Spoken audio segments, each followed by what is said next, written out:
नमस्कार, मैं doctor Anuradha Sharma, professor and head department of microbiology, AIIMS आपसे बात कर रही हूँ। A very warm welcome on the show, ma'am. कैसी हैं आप? बिल्कुल ठीक हूँ, thank you. Okay, Anuradha ma'am, अभी जैसा कि पता है कि आपको उत्तराखंड में भी बर्ड फ्लू आ गया है। सो व्हाट एग्जैक्टली क्या कुछ चीजें आप बताना चाहेंगी इसके बारे में? देखिए, बर्ड फ्लू जैसे इंसानों में भी फ्लू होता है, हम स्वाइन फ्लू के नाम से ज़्यादा जानते हैं क्योंकि इसका पैंडेमिक हुआ था। तो एग्जैक्टली। फ्लू जानवरों में भी होता है, पक्षियों में भी होता है हुँ, और जो बर्ड फ्लू है उसको क्योंकि नाम से ही समझ में आता है कि ये बर्ड्स में होता है, पक्षियों में होता है। हुँ, पर जब भी ये इंसानों में ट्रांसमिट हुआ है, तो ये देखा गया है कि इंसानों में जब भी हुआ है, तो ये बहुत सीरियस और सीवियर कंडीशन हो जाती है और ऑलमोस्ट 6 आउट ऑफ 10 मतलब 10 में से 6 लोगों की डेथ्स भी हो चुकी हैं, जो अभी तक इंसानों में बर्ड फ्लू केसेस रिपोर्टेड हैं। हुँ, तो हुँ, इस चीज़ को रोकने के लिए हुँ, कि वो new virus with high mortality and high transmission हुँ, और मैन टू मैन ट्रांसमिशन जो अभी नहीं हो रहा है, अभी 2 चीज़ें क्या नहीं हो रही हैं कि जो हमारा फ्लू वायरस है, हुँ, उसमें इतनी मोर्टेलिटी नहीं है। हुँ। दूसरा ये जो बर्ड फ्लू वायरस है, अगर पोल्ट्री वर्कर इन्फेक्ट भी होता है, उससे आगे इंसानों में नहीं फैलता।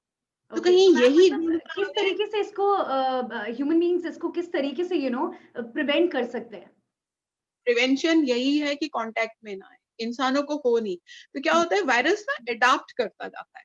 हुँ, अगर बार-बार वो इंसानों में जाता है, पर हुँ, आगे इंसानों में नहीं फैल रहा है, हुँ, तो वायरस को बार-बार जब वो और इंसानों में होता जाएगा, तो कहीं न वो म्यूटेशन हो जाती है, उसके जीन्स में चेंज आ जाता है, ओके। जिससे वो easily man to man transmission होने लग जाए। Okay, okay. जैसे मैम कोरोना वायरस के बारे में हमें पता है और हम लोग हाथ धोते रहेंगे, अपने आप को सैनिटाइज़ करते रहेंगे, मास्क पहन के रखेंगे, तो ये सारी चीज़ें हमें उससे बचा सकती हैं। इसी तरीके से बर्ड फ्लू की भी कोई ऐसी चीज़ें हैं, जो आप पॉइंटर्स हमें बताना चाहेंगे? बिल्कुल, हमें बर्ड्स के कॉन्टैक्ट में नहीं आना है, कोई डेड बर्ड मिलती है या कोई डेड मतलब अगर हम थोड़े दिन पोल्ट्री के कॉन्टैक्ट में नहीं आए, पोल्ट्री के सोर्सेज़ जैसे एग्स हैं, वो भी नहीं हुँ, कंज़्यूम करें, हुँ, वैसे तो वायरस जो है कुकिंग के बाद खत्म हो जाता है। ओके। पर जब तक आप एग्स हैं, तो हुँ, कहाँ से आ रहे हैं? बर्ड से आ रहे हैं और बर्ड में कहाँ होता है? बर्ड ड्रॉपिंग्स में, जो बर्ड की फीसेस होती हैं, हुँ, उसमें वायरस होता है।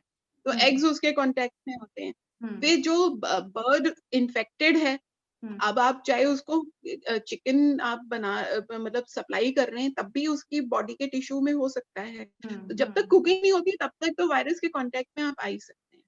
तो ओके। जितने भी बर्ड्स, पोल्ट्री, पोल्ट्री प्रोडक्ट्स इनके साथ कॉन्टैक्ट अवॉइड करें या अगर आ गई हैं तो हैंड वॉशिंग, हैंड हाइजीन ये सब फॉलो करना चाहिए, हुँ, है ना? और डेड बर्ड्स के कॉन्टैक्ट में ना आएँ, तो हुँ। इससे बचा जा सकता है।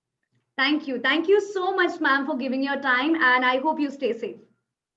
Thank you, same to Take you, care. Bye. Bye.